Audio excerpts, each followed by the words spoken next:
Up first this evening, the fate of entertainer Vybz Kartel and his co-accused is now in the hands of the three-member panel of judges of the Court of Appeal. The President of the Court of Appeal, Justice Dennis Morrison, says though he cannot give a specific date, some priority will be given to the ruling. The 7-day appeal hearing concluded today after lawyers for the appellants responded to the arguments made by the prosecution. A controversial text message that prosecutors say was sent from Kartel's phone dominated the final day of the hearing. TVJ's Vashon Brown was in court today. There has been one big question throughout the appeal hearing. When was this message created? We chop up the boy lizard fine. Lawyers for the appellants last week said it was created on July 6, 2011. Prosecutors on Friday said it was August 19, 2011. And today, the court heard that it could have even been August 23, 2011, based on the evidence that was presented in the 2014 trial, and more dates. Including September 30th, which said that there was a modification date and a creation date and an opportunity for the information, the messages to be manipulated.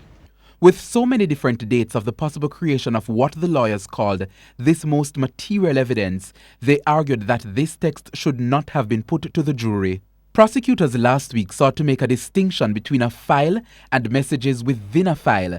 They told the court that July 6, 2011 was actually the date the data file with the controversial message was created, 6 weeks before Lizard's murder. The actual message, which was in the data file, they argued, was created 3 days after Lizard was killed. But today, the lawyers for the appellants told the court that a detailed analysis of the transcript of the 2014 trial did not note any difference between file and message. The cell phone itself was again under scrutiny today. What we are saying is that the learned trial judge had a question of law to answer for himself. And that was whether or not whether the evidence had raised a reasonable doubt as to the integrity of the exhibit.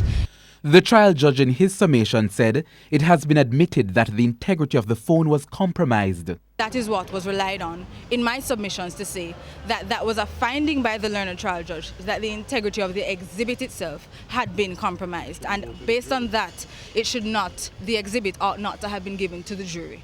Another attorney for Sean Campbell, Bert Samuels, said this case was a test case for police integrity, especially with the revelation that the phone was being used while in custody.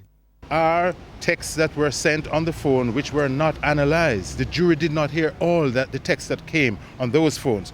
They deliberately overlooked many of the text messages and calls. And the law is that the defense should have seen all the calls made on the phones. They just handpicked a few.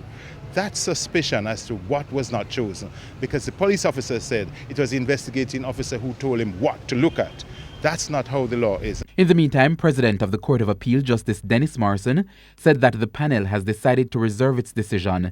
He said he could not give a specific date for a ruling.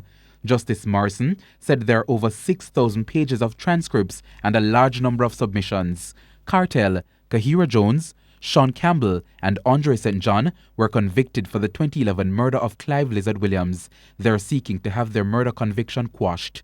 Vashon Brown, TVJ News.